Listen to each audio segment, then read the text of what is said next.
Pandemia gera desemprego no entorno de Brasília. FEComércio lança protocolo de retomada das atividades após a quarentena. Número de infectados aumenta em Alexânia. O esquema de saúde disponível para doenças da Covid-19.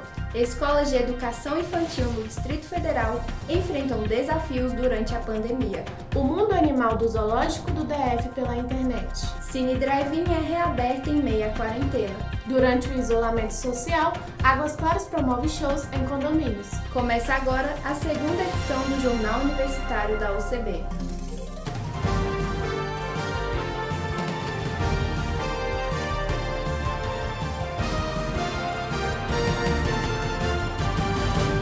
Olá! Em Lusiânia, em torno de Brasília, a taxa de desemprego subiu nos 3 primeiros meses de 2020. Segundo o IBGE, houve demissão em todos os setores. Entenda na reportagem de Jaqueline Fernandes. Os efeitos da paralisação de maior parte das atividades presenciais já aparecem na economia das pequenas cidades.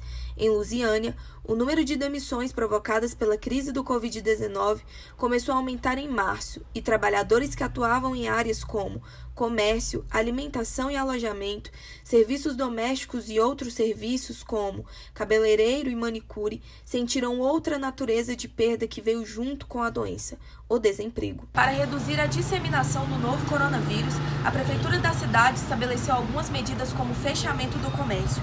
Em 20 de abril, nova determinação autorizou a reabertura das atividades econômicas. Empresas e instituições voltaram a funcionar seguindo recomendações preventivas do Ministério da Saúde. Sem atividades e faturamentos durante o período em que as empresas permaneceram fechadas, empresários precisam cortar despesas para reparar o prejuízo. E muitos optaram por dispensar funcionários.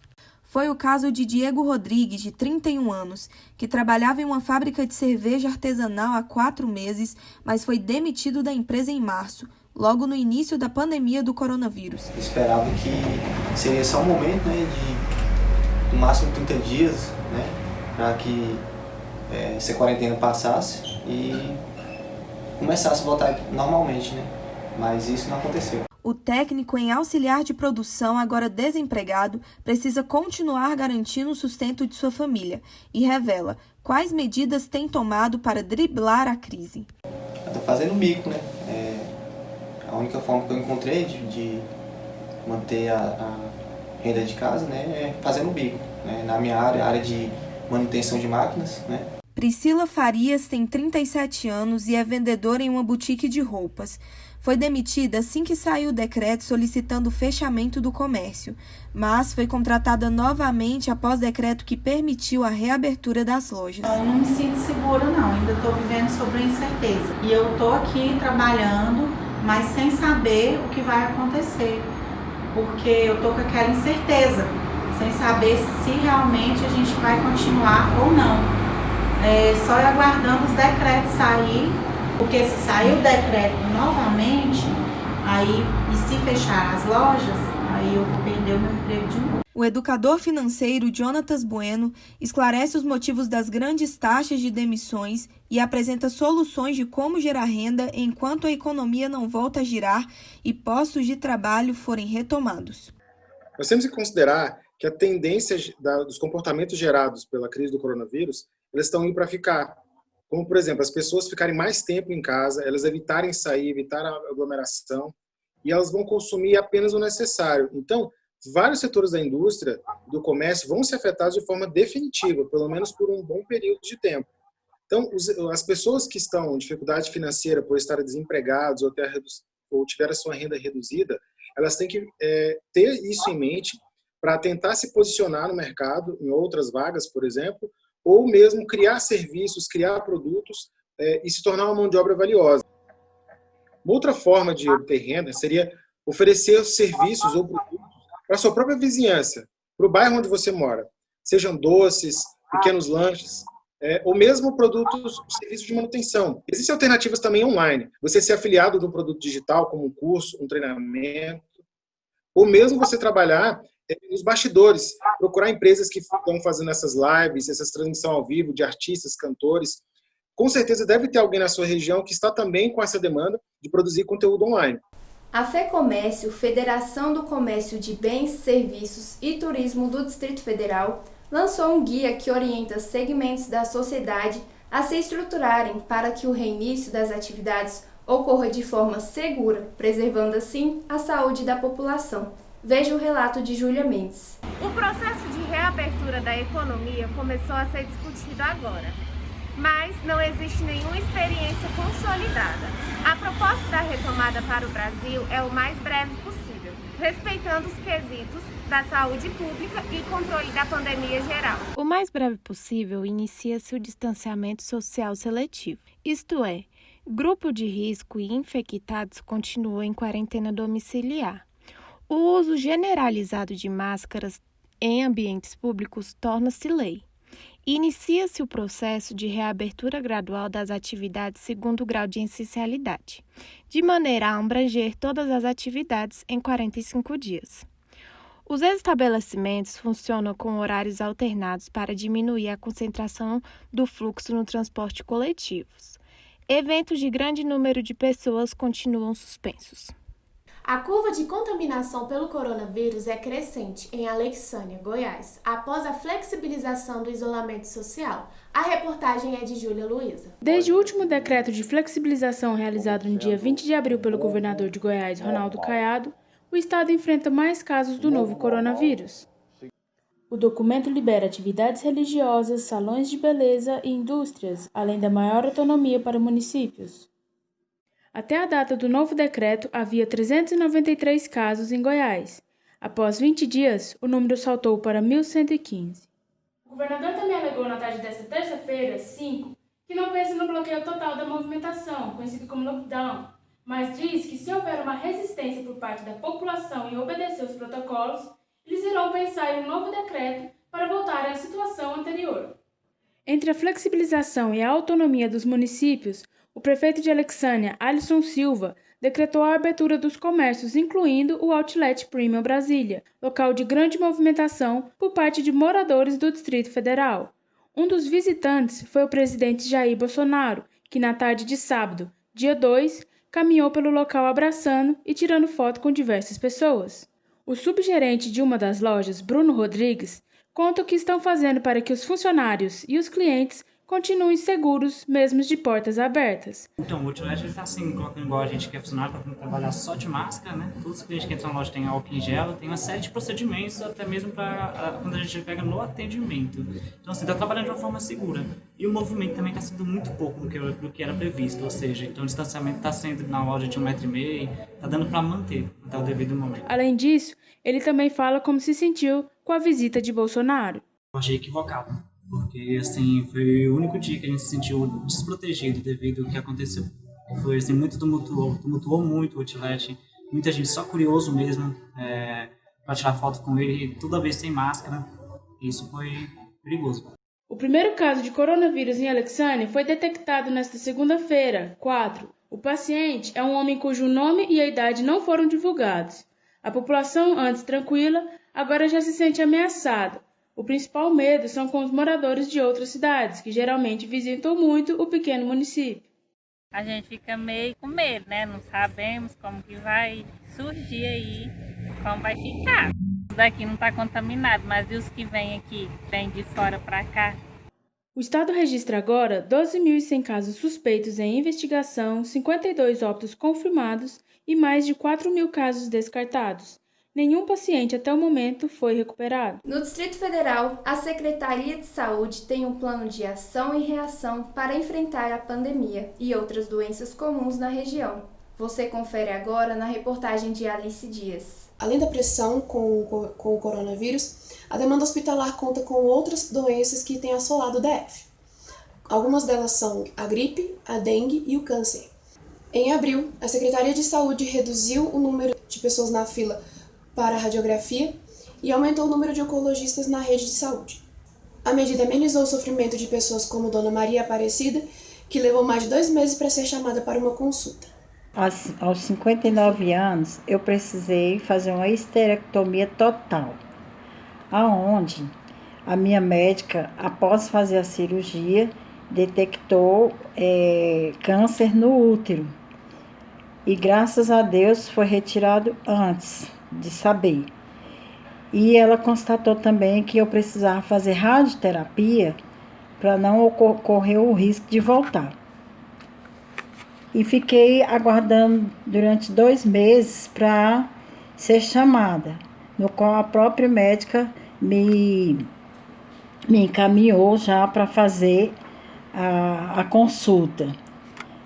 Uma funcionária que não quer ser identificada, que trabalha na administração do Hospital Regional de Taguatinga, afirma que o hospital está funcionando com medidas preventivas para separar as pessoas que estão com Covid das pessoas que estão com doenças comuns. Ela disse também que os visitantes e os pacientes que estão sendo internados por outras doenças estão sendo separados e as medidas de prevenção estão sendo tomadas. A mesma fonte assegura que o hospital de base está com movimentação tranquila e com protocolos de emergência para situações de câncer.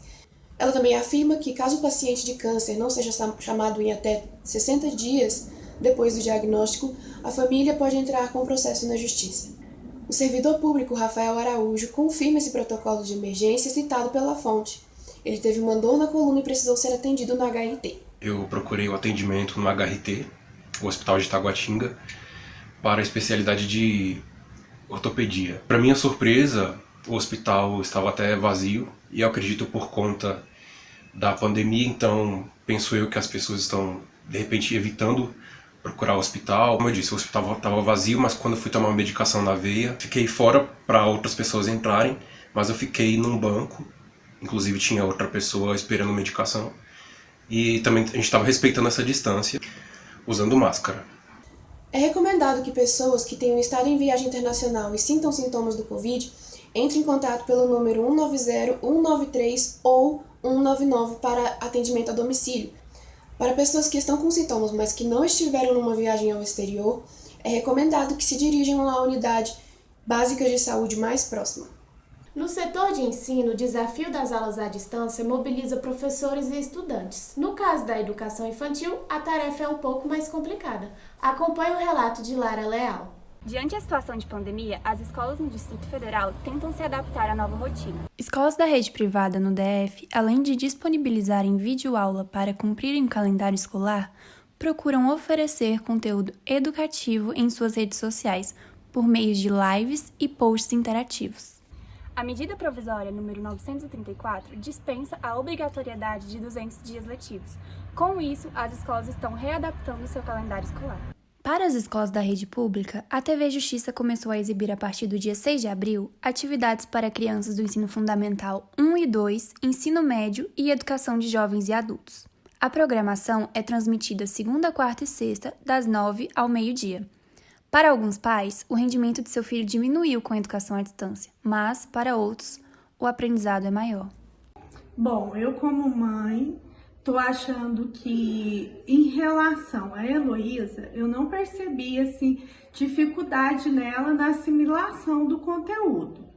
Ela está assimilando bem, algumas coisas que ela tinha até dificuldade, ela progrediu naquilo ali, mas eu percebo também que eu, como mãe em casa, eu não consigo fazer como uma professora na sala de aula faz, que é fixação maior do conteúdo. O Sindicato dos Estabelecimentos das Escolas Particulares divulgou terça-feira, 13 de maio, uma pesquisa para saber a opinião dos pais em relação à volta às aulas. De acordo com o levantamento da pesquisa realizada pelo SINEP-DF, 70% dos pais de alunos da rede particular preferem que as escolas retornem apenas em julho. Em relação aos decretos, eu como mãe, eu fico apreensiva, porque a minha torcida é que não volte. Eu acho que não está na hora de voltar. Mas, se caso venha voltar às aulas, eu com toda certeza, eu não vou mandar a minha filha de imediato, não. Inclusive, já até conversei no colégio dela. Eu posso, assim, começar a mandar aos poucos, por exemplo, fica até na hora do recreio, porque eu penso que a criança não tem condição de ter a disciplina em relação a essa doença, evitar o contágio. Em entrevista para a Rede Globo, o governador do Distrito Federal, Ibanez Rocha, diz que pretende retornar às aulas somente em agosto, quando passar o pico da pandemia, que está previsto para julho. Tem gente que está conseguindo aprender mesmo com o ensino à distância. Confira esse recado que a Heloísa Marques, de 6 anos, mandou pra gente. Eu acertei essa palavra e essa palavra, sem a ajuda da mamãe. Em plena pandemia, apoiadores do presidente Jair Bolsonaro têm participado de manifestações quase semanais, causando tumulto e aglomerações. Veja na reportagem de Raquel Vieira. As manifestações a favor do presidente Jair Bolsonaro vêm acontecendo por vários estados. Os apoiadores do presidente repetem atitudes antidemocráticas pedindo o fechamento do Congresso Nacional e do Supremo Tribunal Federal.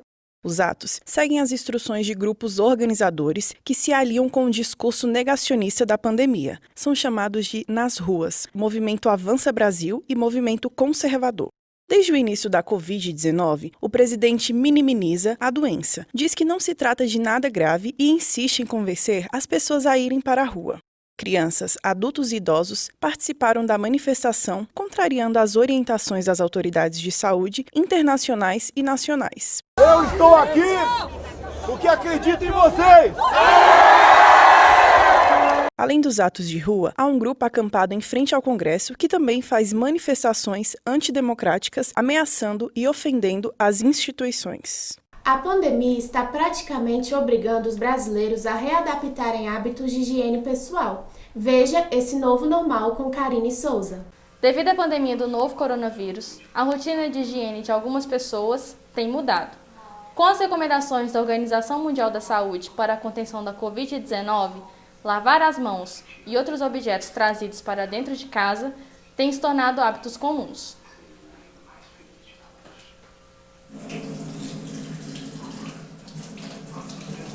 Aqui em casa antes não tínhamos o hábito de lavar, por exemplo, frutas como maçã, goiaba, assim que chegasse em casa. A gente colocava elas na fruteira e lavávamos ela na hora de consumir. Hoje não, chegou em casa, a gente já pega, já lava. Produtos que compramos na internet também, a gente tem o costume de limpar as caixas, o costume de lavar as mãos toda hora. Agora, esse hábito acho que vai ser pro resto da vida, de tudo que vai fazer lavar as mãos. Já era um hábito que era para termos antes, né, da pandemia, mas infelizmente não tínhamos tanto assim. E agora ele está intensificado. Que nós brasileiros temos excessivos hábitos de higiene, isso não é novidade. Segundo o levantamento feito por uma consultoria britânica e o Instituto de Pesquisa Euromonitor, o Brasil é campeão no quesito higiene pessoal. São cerca de 2 banhos por dia. Mas isso não é sinônimo de prevenção da Covid-19. Segundo o historiador Eduardo Bueno, durante a entrevista para o Fantástico, o brasileiro consome cerca de 1 sabonete por mês, o que é relativamente pouco. Lavar as mãos não era um hábito dos brasileiros, mas esse cenário tem se transformado.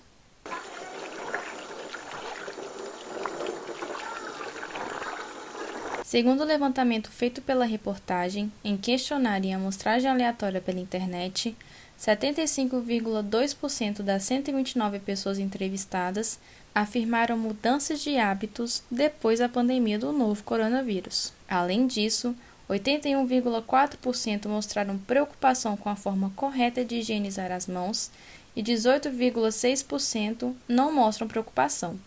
76,7% disseram que levam álcool em gel ao sair de casa, contra 23,3% que não levam.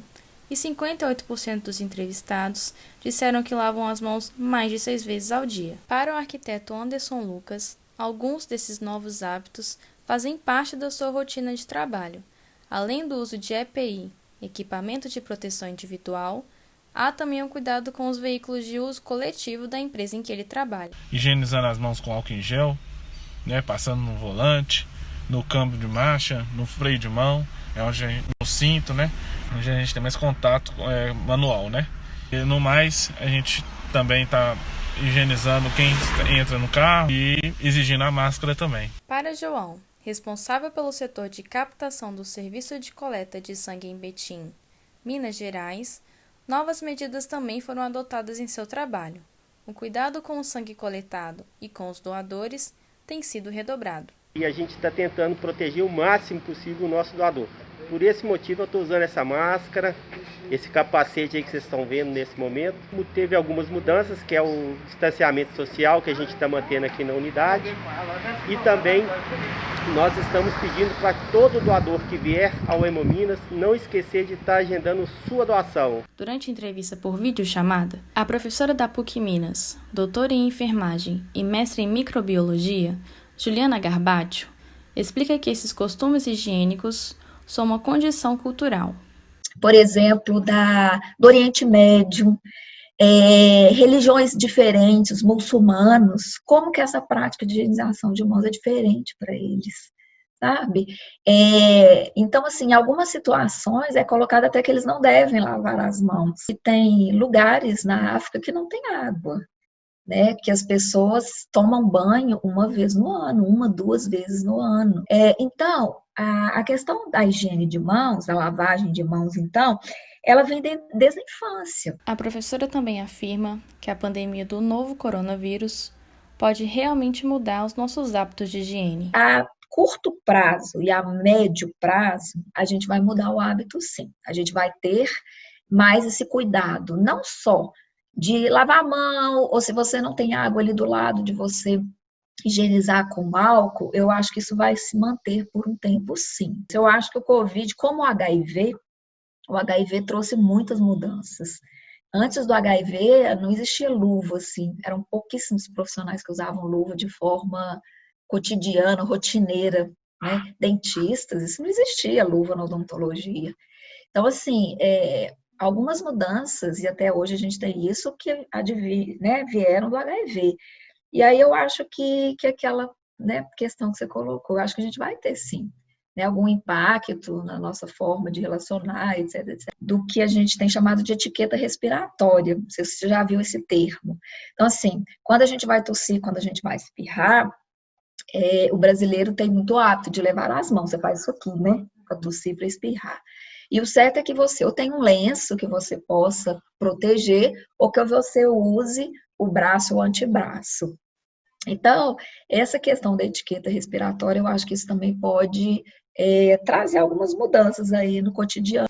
Agora, além da naturalidade com o uso de máscaras, os costumes com higiene devem ficar mesmo incorporados aos hábitos nacionais. Tudo indica que, daqui em diante, lavar as mãos, o chamado novo normal, seja rotina e nos faça campeões mundiais da higiene pessoal. O mundo animal acompanhado online. Até parece ficção. A vida no zoológico de Brasília está sendo transmitida pelas redes sociais. Assim como na sociedade dos humanos, as notícias sobre os animais do zoo são transmitidas em lives, comunicações ao vivo pela rede mundial de computadores. Veja só na reportagem de Manuela Moura. A Fundação Jardim Zoológico de Brasília está fechada para visitação há mais de 2 meses. A restrição faz parte do decreto assinado pelo governador do Distrito Federal, Ibanez Rocha. Mas a vida dos animais do zoo segue normalmente. Tratadores e cuidadores continuam sua rotina para manter a saúde e o bem-estar dos bichos. Porém, a equipe está reduzida e tomando todos os cuidados para diminuir o risco de proliferação do coronavírus. O Zoológico de Brasília é uma das principais alternativas de lazer para os moradores da região. A suspensão das visitas deixou o público com saudade de ver seus animais favoritos. Para amenizar esse sentimento, a assessoria de comunicação do Zoo pensou em como as pessoas podem ficar mais perto dos animais nesse período. A solução foi também recorrer a transmissões por internet, as chamadas lives. Aqui são 3 onças, a Nala, a Cristal e o Fred, é um macho e 2 fêmeas, tá? Elas se dão super bem, ficam juntas nesse recinto. O macho é nitidamente maior que as fêmeas. As lives do Zoológico de Brasília elas surgiram no dia 18 de abril, a partir do momento que a gente precisou fechar o zoológico para visitação diante a pandemia do novo coronavírus. A gente viu que estava tendo essa necessidade dos nossos seguidores de acompanharem mais de perto um pouco da rotina do Zoológico de Brasília, de poder ver um pouco mais os animais também, e de a gente poder mostrar um pouco da nossa rotina interna para quem está em casa. As lives estão acontecendo semanalmente, toda quarta-feira, às 14 horas, sempre com temas diferentes e mostrando como é feito o trabalho com os animais. Elas podem ser acompanhadas pelo Instagram do Zoo. A equipe de comunicação ainda produziu um filtro, também no Instagram, que possibilita que as pessoas possam ver características dos animais que se assemelham aos humanos. Com isso, se divertem e aprendem mais sobre os moradores do parque. Brasília tem um ponto de fuga nas limitações ditadas pela quarentena. É um cinema a céu aberto que está funcionando. Conheça agora com a repórter Carol Castro um pouco mais sobre o Cine Drive-In. Desde o final de abril, o Cine Drive-In na Asa Norte é um alento para os amantes da sétima arte e também para a população de Brasília. O único cinema ao ar livre da América Latina é, inclusive, o único espaço para exibição de filmes durante este período de restrições impostas pelo risco de expansão do novo coronavírus. O Cine Drive-In, fechado desde março, foi reaberto graças a uma determinação do governo do Distrito Federal, porém, com algumas regras para o novo funcionamento do local. Uma delas prevê que as pessoas ali presentes deverão estar usando máscaras e os veículos estacionados deverão estar a uma distância segura um do outro de 2 metros ou uma vaga.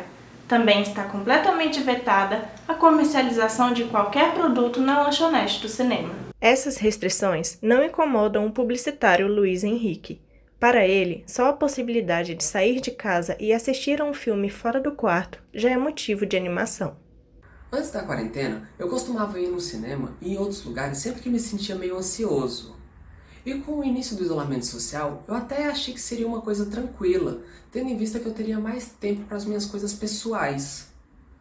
Só que pelo fato de sempre ficar em casa, tendo a mesma rotina, eu acabo ficando sufocado. Aqueles que não conseguem ir ao Cine Drive-In, uma alternativa vem sendo assistir em casa, pela TV aberta, por assinatura ou pelos aplicativos de streaming como Netflix e Amazon Prime, que vem ganhando diversos novos assinantes agora na pandemia. Essa tem sido a opção de lazer preferida de jovens como Luana Garcia, de 23 anos. Eu sempre gostei muito de ir ao cinema antes de estarmos em quarentena.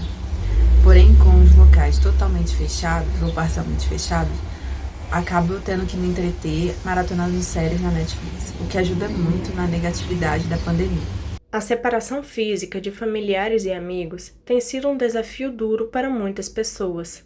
Por isso, o recurso de poder navegar pelas histórias ficcionais dos filmes e séries, relaxar assistindo à TV ou poder escapar para o Cine Drive-In tem ajudado a suportar o isolamento. A previsão é que os cinemas só voltem a funcionar normalmente em julho. Por isso, até lá, fique em casa e cuide-se. Logo vamos poder voltar a dividir a pipoca com os nossos amigos. O isolamento e a proibição das concentrações públicas de lazer estão fazendo artistas e seus públicos improvisarem em espaços de diversão. Em Águas Claras, os condomínios promovem shows para moradores sem que ninguém precise sair de casa. A repórter Yasmin Gurgel traz essa novidade. O novo coronavírus tem mudado a rotina do mundo inteiro. Tudo tem se reinventado, desde a forma de se trabalhar até de se divertir. E no Brasil, como forma de entretenimento, alguns cantores famosos como Vitor Clay e Mumuzinho fizeram shows de suas varandas, estimulando músicos residentes aqui de Águas Claras a fazerem o mesmo. Mas o inovador na região tem sido os shows promovidos pelos condomínios. O síndico contrata uma banda ou um artista para se apresentar na área comum do prédio e os moradores participam e interagem, cada um de suas varandas. A iniciativa partiu deste condomínio, localizado na Rua Babaçu, e quem se apresentou foi o artista Kelvin Bruno, participante do The Voice Brasil em 2018. Eu quero que você esqueça. Vivânia Nóbrega, a síndica do condomínio, em reportagem para a Record TV, conta como surgiu a ideia. Foi inspirado nos músicos que tocavam nas varandas, só que aqui, ao invés do show acontecer na varanda, ele acontece em uma área comum para que as pessoas possam assistir das varandas. Kelvin, durante esse período de reclusão social, para não ficar parado, também vem realizando muitos shows pela região e não cobra cachê. Então, a ideia de fazer shows gratuitos nos condomínios surgiu primeiro da necessidade de trabalhar, a gente não podia parar, e eu já tocava na rua desde 2014, então essa experiência de tocar quando as pessoas não estão esperando você tocar ela deu esse estalo de, poxa, por que a gente não tenta fazer nos condomínios, faz numa área pública para ver se o pessoal gosta da sua varanda e tudo mais. E não vamos cobrar cachê, vamos tentar fazer como se fosse por colaboração, como se fosse na rua. O cantor, porém, tem recebido muita colaboração voluntária do público. Muitas pessoas têm colaborado com o nosso projeto, tem sido muito positiva a aceitação do pessoal e eu acredito que isso deve muito à vibe do nosso trio, às músicas que a gente toca. Eu acredito que nós tentamos agradar de verdade gregos, troianos, fulanos, ciclanos, todo mundo que a gente puder, a gente tenta agradar, fazendo um repertório que seja bem legal, que não seja muito estressante para todo mundo ouvir. Eu acredito que junto ao repertório, junto à nossa vibe, a gente tenta levar tudo lá para cima mesmo. E eu acho que isso tudo ajuda o pessoal curtir e o pessoal colaborar também com o nosso projeto. A gente começou esse projeto dia 30 de março e desde então a gente está fazendo direto praticamente. Só folgamos 3 dias, acredito, devido à procura, né? Diversos condomínios têm aderido à experiência. Neste residencial, por exemplo, já foram 8 atividades de lazer realizadas. Dentre elas, a atividade física promovida pela Academia Runway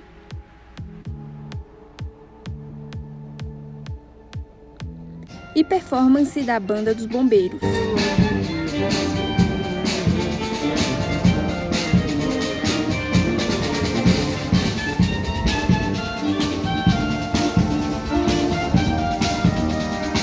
A moradora Vitória Argolo curtiu todas as atividades de sua varanda e conta que é uma forma de distração para os moradores. Para mim, esses shows que têm acontecido nos condomínios durante esse isolamento social tem sido uma coisa muito legal, é uma iniciativa diferente, que distrai um pouco as pessoas da rotina, elas deixam um pouco de estudar, de mexer no computador, de assistir televisão, para fazer uma coisa diferente. Então, assim, para mim, por exemplo, eu tenho distraído bastante e eu tenho percebido que há bastante interação entre os meus vizinhos com os cantores dos shows.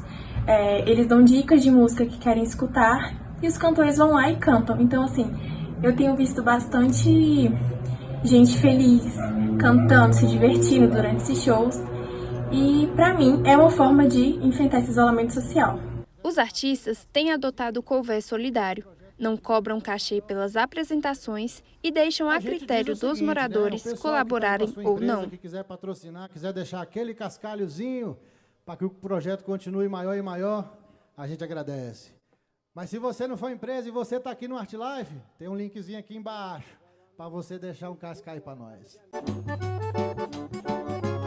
Pra que chorar suas mágoas, se afogando em agonia? O movimento, que ganhou o nome de #FecheVaranda Águas Claras, tem sido um sucesso.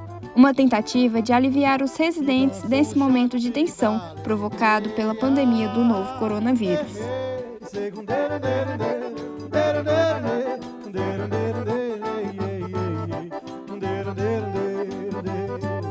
Todo mundo comigo!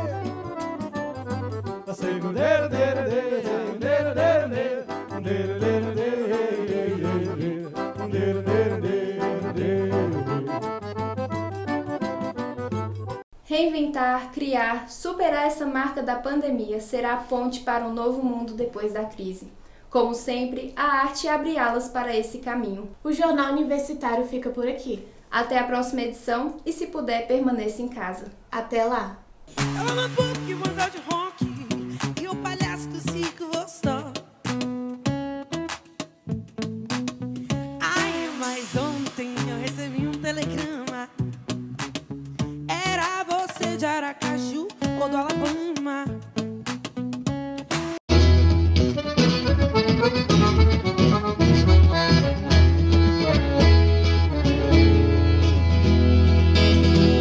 Quando olhei a terra ardendo da fogueira de São João, eu perguntei a Deus do céu, ai, daquele tamanho, os dias são